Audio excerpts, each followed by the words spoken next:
Welcome to Modal Pickleball. If you spent any time looking for a new pickleball paddle lately, you know the drill. You watch a dozen reviews and you hear the same four words over and over: pop, power, dense, and hollow. But here's the problem. What does pop actually feel like in your hand? If I tell you a paddle feels dense, does that mean it's stable or just dead?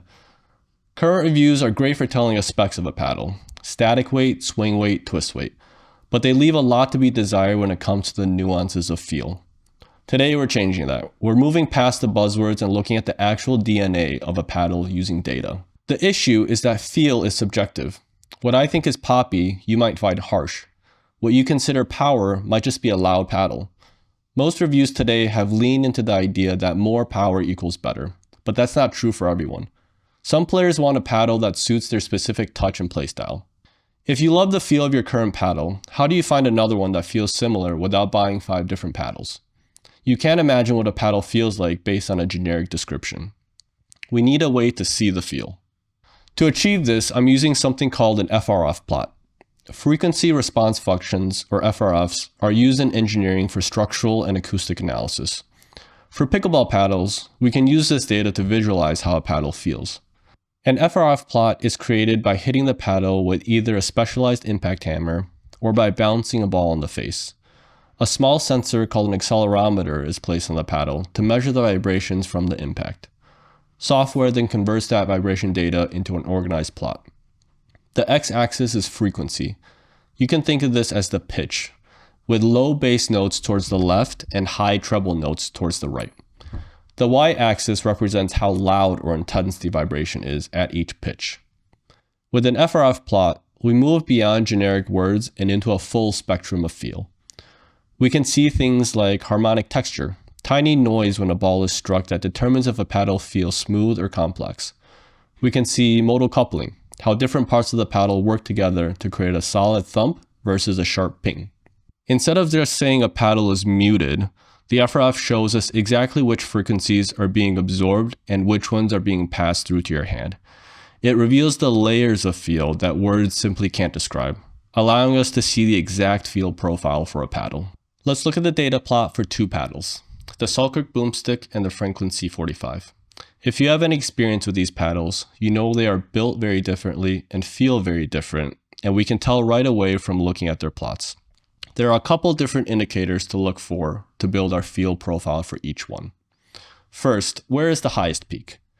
The Boomstick peaks at 740 Hz, while the Franklin peaks at 240 Hz.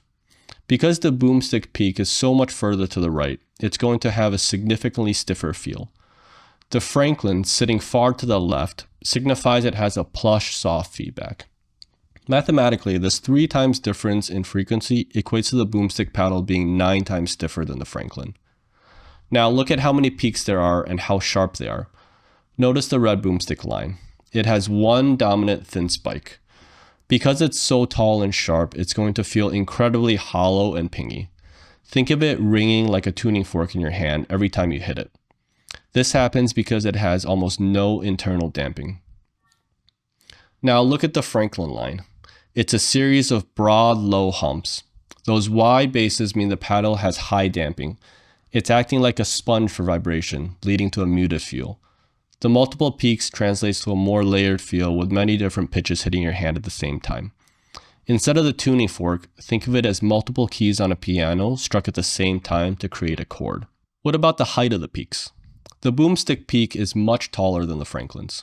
That extra height is a sign that the paddle face is ringing louder and putting more energy back into the ball, resulting in a more powerful feeling paddle. The Franklin's lower peaks shows that it has absorbed more energy internally, also translating to a damped, muted feel with less power. Finally, look at the spacing between those peaks. On the Boomstick paddle, the first 2 peaks are clumped together. This makes the paddle feel very punchy and intense because the frequencies are amplifying each other. On the Franklin, the peaks are spread far apart, giving it a much more balanced and predictable feel. Now, it's easy to talk about the differences when 2 paddles are as opposite as the Boomstick and the Franklin, but the real magic of this data happens when we compare paddles that are similar to each other.